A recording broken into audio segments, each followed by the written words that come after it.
Blog again. आज मैंने आपके लिए एक ऐसा टॉपिक लेके आया हूं जिसमें हमको बहुत सारी इंक्वायरीज आती है कि सुदीप भाई, ये जो पोलैंड का वर्क परमिट है इसका प्रोसेसिंग टाइम कितना होता है। मेरा एजेंट बोल रहा है 3 महीने। ठीक है, कई लोग बोलते हैं कि इंडिया में हमारे एजेंट है, नेपाल में है या फिर पाकिस्तान या फिर Qatar, Kuwait, Saudi, Oman, Bahrain. कई लोग बोलते हैं 6 महीने में काम हो जाएगा। ठीक है, लेकिन सर आपका चैनल हम देखते हैं, हमें मालूम है कि ड्रॉ सिस्टम है, तो उसकी रियलिटी क्या है। कई लोगों को बोला है कि 3 महीने में जो है आपका काम हो जाएगा, वो है क्या। तो गाइज यहाँ पे कहीं कैची थिंग है। कैची थिंग मतलब कि कई चीज आपको कैच करनी पड़ेगी। तो सुदीप रावत ब्लॉग में आपने काफी चीजें जो है सीख ली है, और ये जो मेरा टॉपिक है अब जो है मैं आपको और चीजें सिखाने वाला हूं कि जो पोलैंड का एक्चुअल में जो प्रोसेसिंग टाइम है वो क्या होता है। तो आज का टॉपिक है, फटाफट स्टार्ट करते हैं गाइज। आज जो हमारा पास टाइम है वो 1:30 PM हो रहा है। आपको मालूम है हम बैठे हैं Abu Dhabi, UAE, United Arab Emirates में। This is our license back side and this is our office. ठीक है, स्टार्ट करते हैं अपने थंबनेल के अकॉर्डिंग। सबसे पहली चीज गाइस क्या होता है, जब भी आप पोलैंड में प्रोसेसिंग में जाओगे 2024 में, तो अब जो वर्क परमिट का आने का टाइम है वो ऑलमोस्ट जो है 3 मंथ्स तक हो गया है। ठीक है, कई लोगों के 45 डेज में भी आ रहे हैं, कई लोगों के 1 महीने में भी आ रहे हैं, बट प्रोसेसिंग टाइम पूछोगे तो 3 मंथ्स इसमें लग रहे हैं अभी भी, क्योंकि 2024 में गवर्नमेंट चेंज हो गया। गवर्नमेंट के सारे इन्वॉल्वमेंट जो है आपके वर्क परमिट के ऊपर आ गए। पहले ऐसे नहीं था, पहले सारा कंट्रोल एम्प्लॉयर का था, अब सारा जो है कंट्रोल गवर्नमेंट का हो गया। ठीक है, समझ में आया। अगर आपको इस टॉपिक में और डाउट है तो आप मुझे पूछ सकते हो। स्टार्ट करते हैं। सबसे पहले थैंक यू जिन्होंने ज्वाइन किया है हमारे लाइव सेशन। इनका Faisal sir, I have already applied for online submission, waiting for the appointment from Poland embassy, but my passport has 13 month validity, it is run out time, I take renewal passport for the visa. देखो भाई, अगर आपको जो है ऐसा issue आ रहा है कि आपकी अपॉइंटमेंट आ रही है एवरी फ्राइडे, और आपका पासपोर्ट जो है उसकी वैलिडिटी कम हो रही है, तो अगर आपका पासपोर्ट जैसे लेट्स एग्जांपल 1 साल से ज्यादा है, so you just keep waiting, there is no problem. लेकिन अगर आपका पासपोर्ट 1 साल से कम रह गया validity, then this is my suggestion, just go for the renewal. There is no problem कि भाई आपका वर्क परमिट पुराने पासपोर्ट में आया, ओल्ड पासपोर्ट में आया, तो मैं नया पासपोर्ट अप्लाई करूंगा तो उसमें क्या प्रॉब्लम आएगा। ऐसा कुछ नहीं, आप मेरे एक सक्सेसफुल वीडियो देख लेना, प्रभाकरण है, उनके पास भी 2 पासपोर्ट है, there is no problem. Happy sir में हेलो ब्रदर, इस्टोनिया के वर्क परमिट का, सेनेगल का यही सबसे बड़ा ड्रॉबैक रहता है कि वहां पे जो है कहीं कंट्रीज में गवर्नमेंट के कंट्रोल्स रहते हैं अप्रूवल देने में, क्योंकि वो चेक करते हैं हर चीजों को। क्रोएशिया के कल हमने जो है वर्क परमिट रिसीव किए, that is all for the construction company, बहुत बड़ी कंपनी है, जस्ट लेट देम वेट। अगर उनका वीजा आ जाता है, वैसे टाइम लगता है क्रोएशिया में, तो डेफिनेटली जो है आप लोग वहां पे भी मूव। हेलो सर, नमस्कार ETC sir, good afternoon. What is the right method to check work permit is genuine और फेक इन नेपाल और इंडिया।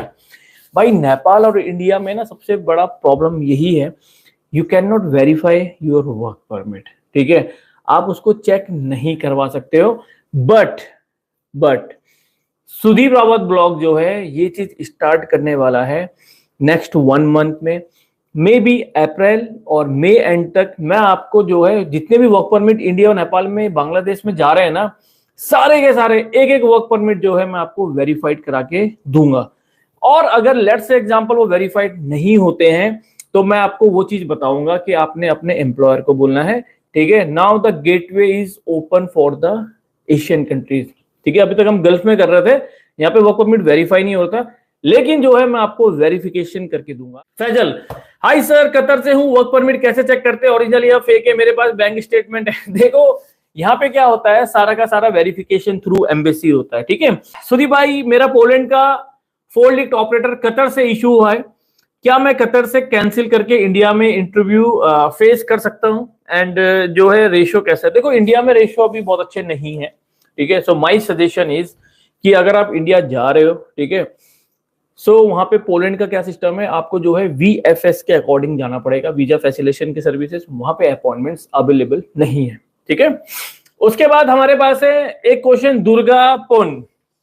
हेलो सर, नमस्कार। मेरा वर्क परमिट जो है 25 जनवरी 2024 में इशू हुआ था, लेकिन अभी तक एजेंसी ने हार्ड कॉपी नहीं दिया है।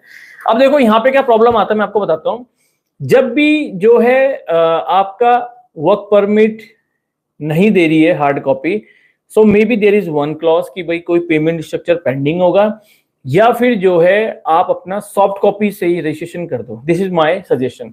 और रजिस्ट्रेशन हम भी करते हैं वो, लेकिन अपने जो है एजेंट को बोलो कि भाई एटलीस्ट मेरा रजिस्ट्रेशन कर दो, मुझे पता लगा दो कि भाई जो है आपका जेन्युइन है या नहीं है कंपनी। शाहिद बोले सर टाइम हाउ, कितने टाइम में वर्क परमिट आ रहा है? वर्क परमिट आ रहा है टोटल 3 मंथ्स में। टोटल 3 मंथ्स में आपको बता रहा हूँ, दिस इज एवरेज टाइम। ठीक है, किसी के 4 महीने में, किसी के 1 महीने में आ जा रहा है, बट एवरेज जो टाइम है 3 मंथ्स है। लेकिन उसका प्रोसीजर आप देख लेना, submission slip, work permit, soft copy, email जो रजिस्ट्रेशन है, फिर उसके बाद हार्ड कॉपी, ऐसे चलना। ठीक है ना। एक गल्फ कॉर्नर है, ये बोल रहे हैं हेलो सर मुझे 1 मंथ पहले सबमिशन स्लिप मिला था। ठीक है, कितना टाइम? देखो सबमिशन स्लिप के बाद आपको 45 टू 60 डेज तो वेट करना ही पड़ेगा, इसलिए मैं आपको बोल रहा हूं जो आपको सबमिशन स्लिप मिला है, ठीक है, you have to wait for next 45 to 60 days. ठीक है। जय, इनका नाम है जय प्रभा। सर क्रोशिया के लिए बैंक बैलेंस शो करना पड़ता है? देखो क्रोशिया के लिए कोई भी बैंक स्टेटमेंट का नेसेसरी नहीं है, ठीक है, लेकिन फिर भी मैं सजेस्ट करूंगा अगर आप क्रोशिया अप्लाई कर रहे हो, सो इंडिया का 80,000 या फिर 1 लाख का बैंक स्टेटमेंट बना के आप डाल सकते हो। सिद्दीकी सर, सुदीप सर, मैंने दुबई से मैन पावर एजेंसी से लिथुआनिया के लिए अप्लाई किया और मेरा इंडिया में रहता हूं, क्या मेरा पीसीसी को डबल लीगलाइज करना पड़ेगा? देखो पीसीसी डबल लीगलाइजेशन इंडिया में नहीं जरूरी है, नेपाल में भी जरूरी नहीं है, बट फिर भी मैं आपको बोलूंगा कि जो आपकी पीसीसी है ना, आप क्या करो, इंडिया से तो पीसीसी करवा लो मोफा, वहां पे MEA चलता है। ठीक है, तो आप मिनिस्ट्री ऑफ जो एक्सटर्नल अफेयर से अपोस्टल कराने के बाद लिथुआनिया फॉरेन मिनिस्ट्री से भी उसको अपोस्टल करवा के फिर जो है अपना प्रोसेस आगे बढ़ाना। ठीक है। राज साहब बोले सर फाइलिंग में ऐसा क्या करूं कि 7, 8, 9 नंबर का रिजेक्शन ना है? ठीक है, देखो भाई 7, 6 और 7 का रिजेक्शन तो भाई आप लोगों का तब आ रहा है जब आप जो है रॉन्ग अपॉइंटमेंट सबमिट कर रहे हो। ठीक है, 8, 9, 10 जो है पर्पस ऑफ स्टे है, या स्टे ऑफ पर्पस आप बोल सकते हो, डाउटफुल केसेस है, या जो अपने फॉल्स इन्फॉर्मेशन दे रही है वो मैच नहीं हो रही है उनमें उनमें ठीक है। तो देखो गाइस, ये इमिग्रेशन फील्ड में क्या है, रिजेक्शन तो आते रहते हैं, बट मेक श्योर अपनी फाइलिंग स्ट्रॉन्ग रखो। डमी टिकट, इंश्योरेंस, अब मैं आपको इंश्योरेंस बताऊंगा इंडिया, जब मैं स्टार्ट करूंगा ये सारा प्रोसेस, इंडिया से भी हम वेरीफाई करेंगे, तब मैं आपको इंश्योरेंस बताऊंगा कौन सा बेस्ट है। ठीक है दुर्गा मान, थैंक यू सर फॉर ये सजेशन के लिए। आज आपका लाइव सेशन काफी एडवांटेज मिलता है, thank you so much, helpful रहा वीडियो। तो कल मैं जरूर आपको मिलूंगा और जो है काफी अपडेट्स देने वाला हूं। Thank you, love you all.